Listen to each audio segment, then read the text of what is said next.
हिते मां सां ॿी अहम ख़बर शेयर करे रहिया आहियूं। इरशाद रांझानी क़त्ल केस मुख्य जवाबदार रहीम शाह खे 6 साल कैद जी सज़ा ॿुधाई वई आहे।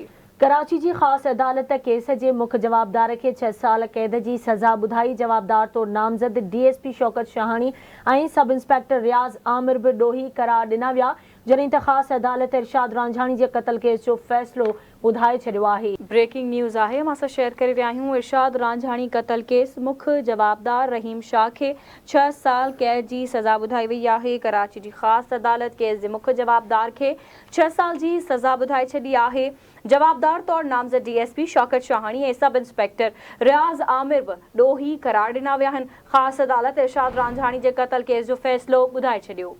तफ़सील मालूम कंदासीं। असां लाइन ते मौजूद आहे कराची में आवाज़ न्यूज़ रिपोर्टर शहजाद जलबानी।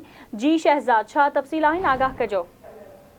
जी बिल्कुल, कराची जी ATC कोर्ट 4 इरशाद रांझानी क़त्ल केस जो अॼु फ़ैसिलो ॿुधायो।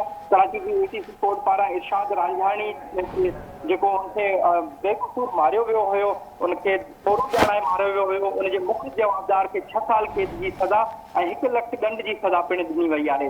मुख्य जवाबदार रहीम साहब खे सज़ा ॾियण खां पोइ जेके ॿिया मुलज़िमान हुया उन्हनि खे बाइज़त बरी कयो वियो, उहो साबित न थियण जी सूरत में। जी बिल्कुलु, ठीक है, मुझ मेहरबानी शहजाद अपडेट करण लाइ।